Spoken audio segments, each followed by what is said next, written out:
I was asked to come to hear some of the same information that Cornell spoke to.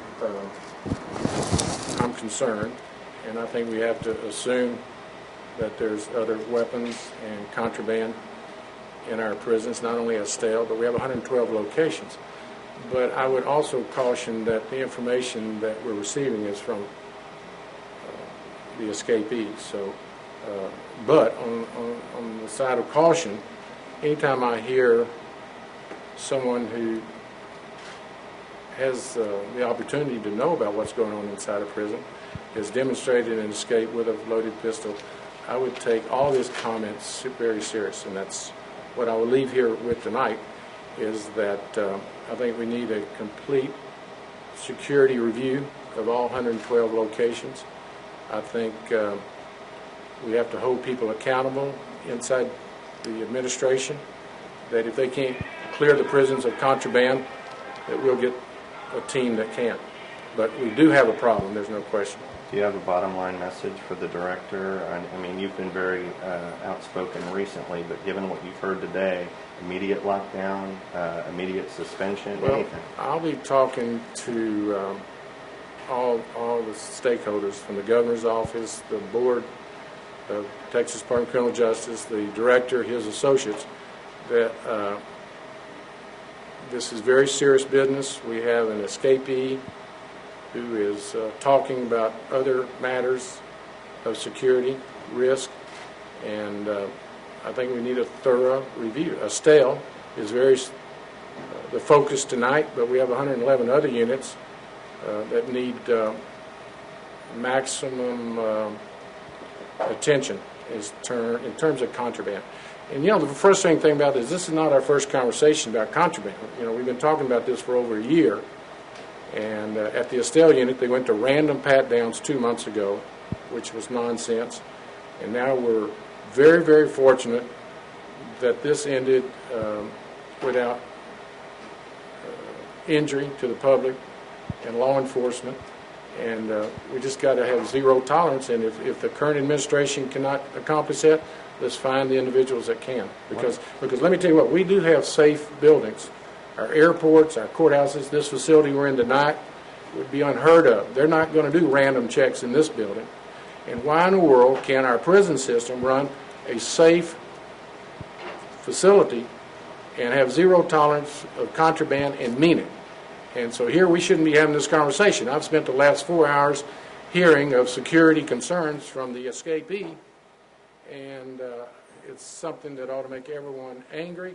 And the problem is, I think I may be working harder than the prison officials, and that disgusts me. What about those random, not random, but what about all those shakedowns that happened because of the cell phones? And does that leave you wondering what weapons they left behind? Well, let me tell you my opinion is that TDCJ gets through a crisis, and they're good people, but they go through a crisis, and then they go back to business as usual. Well, business as usual allowed this escapee to acquire a firearm and escape and endanger the public for over a week. We're very fortunate that he didn't take victims with him on his way back to prison. So, this has been a very beneficial day for me. I'm very concerned. Was concerned when I got here, and I'm more concerned now because I've heard from someone who understands the workings of a prison from an inmate perspective of how poorly controlled the contraband is. He had a loaded pistol in one of our most secure prisons, and in the most secure part of that prison, Ag Seg. He was actually isolated from other prisoners, and he has a loaded pistol inside his cell. And you believe there are others? I think that you have to assume if there's one, there could be more. Okay? Senator, thank you, sir. What about anything on the wheelchair? How he was for 10 years in a wheelchair? How about 2 years ago? 2 years ago, they had video that he didn't need a wheelchair. It gets back to the management of our prison system. If we can't have confidence in the people that are running them, if you can't determine, and let me tell you, it's the blame game. The correction people in TDCJ blame the medical. The medical blame the corrections. I don't want to play the blame game.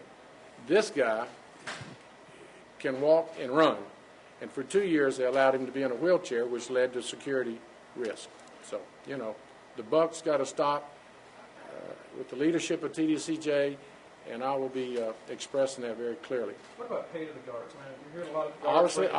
Obviously, there are a lot of, most correction officers are hardworking, honest individuals.